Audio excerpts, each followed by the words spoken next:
तो ये जो वीडियो में सीन देख रहे हैं, ये मैं हूँ, यहाँ जूतिया माता की पूजा कर रही हूँ। तो मुझे ये जो सौभाग्य प्राप्त हुआ है, ये सुकन्या केयर पैड की वजह से हुआ है।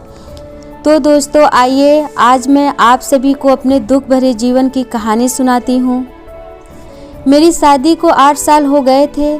कई डॉक्टरों को दिखाने के बाद भी अभी तक मुझे कोई बच्चा नहीं था।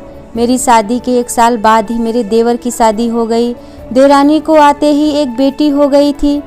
अगर मैं अपने देवरानी के बच्चे को उठा लेती थी तो देवरानी बच्ची को छीन लेती थी और बोलती थी कि तुम्हारा बुरा साया अपने बेटी पर कभी नहीं पड़ने दूंगी, तुम बाज हो, बाज ही रहोगी। मैं वहीं की वहीं स्तब्ध सी पड़ी रह जाती थी। आँखों से झरझर आंसू गिरने लगते थे। तो दोस्तों उसी दिन मैं वहीं बैठकर रो ही रही थी कि एक महिला आई और मेरे आंसू पोंछने लगी। मैंने पूछा आप कौन? तो उन्होंने बताया मैं सुकन्या केयर मंदिर पैड की कंपनी से जुड़ी हूँ, मैं आपका भला करने आई हूँ। तो मैंने आंसू पोंछते हुए पूछा मेरा क्या भला करेंगी?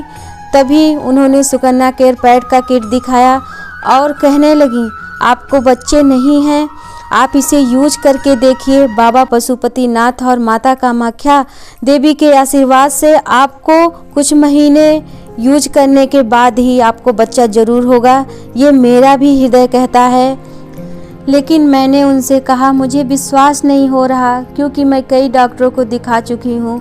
और वो फिर से एक बार कहा आप इसे एक बार यूज करके तो देखिए।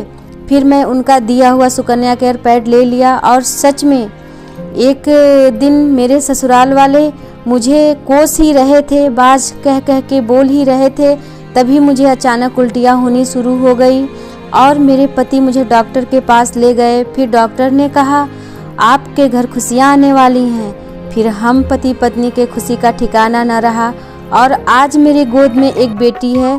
और सुकन्या केयर मंदिर पैड का और उससे जुड़े सभी प्रभु लोगों को दिल से धन्यवाद करती हूँ। और आप सभी बहनों से एक बात कहना चाहती हूँ, अगर आप बहनों को बच्चेदानी से जुड़ी या माहवारी से जुड़ी कोई भी समस्या हो तो सुकन्या केयर पैड जरूर यूज करके देखिए, क्योंकि इन समस्याओं के लिए ये रामबाण पैड है। तो बहनों आप सभी को मेरे जीवन की कहानी कैसा लगा ये कमेंट में जरूर बताइएगा। और बहनों मैं एक बार फिर से कह रही हूँ, ये पैड एक बार जरूर यूज करिएगा। धन्यवाद।